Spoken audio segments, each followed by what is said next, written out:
Hello everyone. Today I am going to start chapter 1 from the content book. Its name is The Indian Constitution.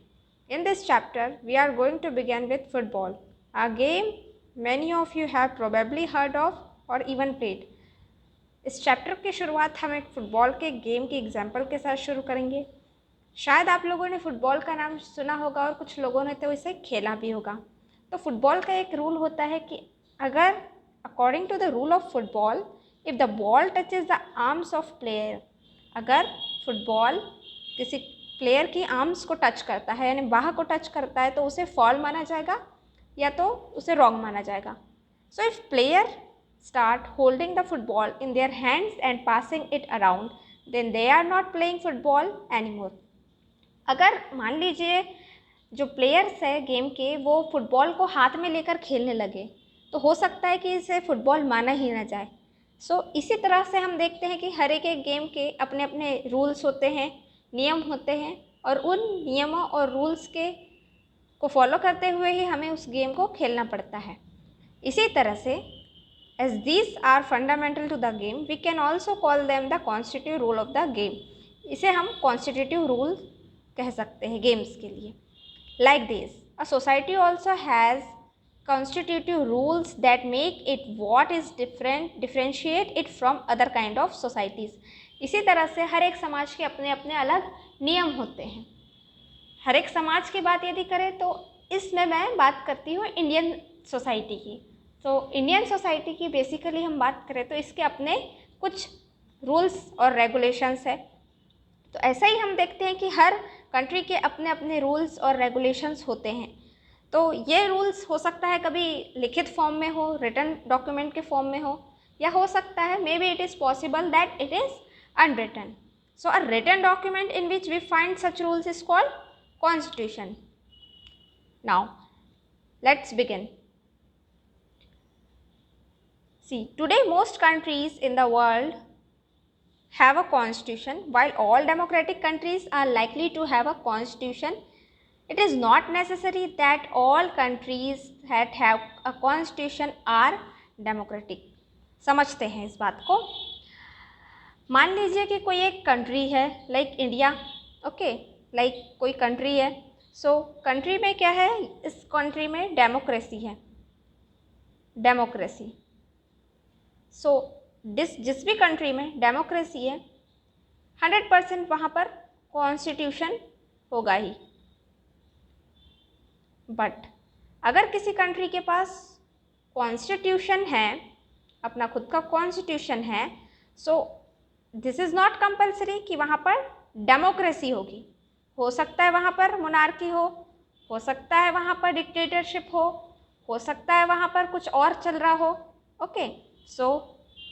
जहाँ पर भी democracy होगी वहाँ constitution तो होगा ही, बट जिस भी कंट्री का कॉन्स्टिट्यूशन है उस कंट्री में डेमोक्रेसी होगी ऐसा श्योर नहीं होता है, ओके, ऐसा श्योरली नहीं होता है।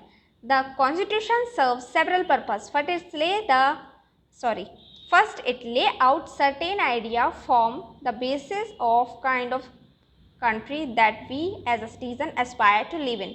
तो हम देखते हैं कि किसी कंट्री में जो हम लोग रहते हैं तो हमारी जो इतिहास की छाप है उसके संविधान में देखने को मिलती है। लाइक अगर इतिहास से ही चलता आ रहा है कि लाइक किसी कंट्री का अगर हम एग्ज़ाम्पल ले तो अगर वहाँ पर लेडीज़ों को आज़ादी नहीं है गाड़ी चलाने की, तो वहाँ के संविधान में अगर ऐसा लिखा हुआ है कि लेडीज़ों को अलाउ नहीं है गाड़ी चलाना तो वहाँ की लेडीज़, वहाँ की वुमेन्स गाड़ी नहीं चलाएगी।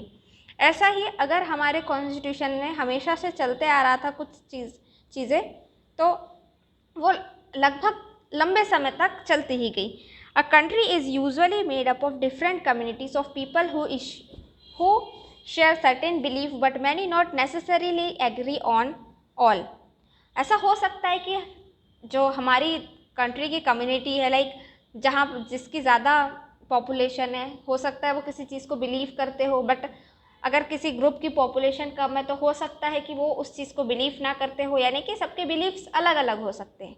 तो हमारा कॉन्स्टिट्यूशन जो है वो इसे इंश्योर करता है कि लोगों के जो अपने अपने बिलीफ है उसको वो अपने अपने तरीके से हैंडल कर सके और मान सके। फॉर एग्ज़ाम्पल अगर हम एक एग्ज़ाम्पल ले तो हिस्ट्री का एक एग्ज़ाम्पल लेते हैं, लाइक पुराने टाइम पे क्या होता था, नॉर्थ अमेरिका और साउथ अमेरिका की हम बात करें तो नॉर्थ अमेरिका में एक स्लेव मार्केट लगता था।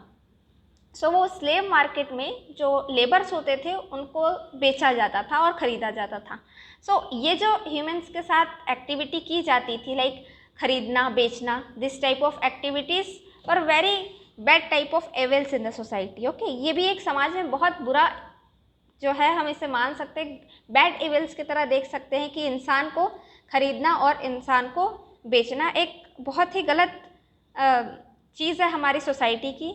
सो ये सारी चीज़ें एक समय बाद जो है बहुत ज़्यादा बुरी लगने लगी और बहुत ज़्यादा ये जो चीज़ें थी कंट्री पर नेगेटिव इम्पैक्ट डालने लगी।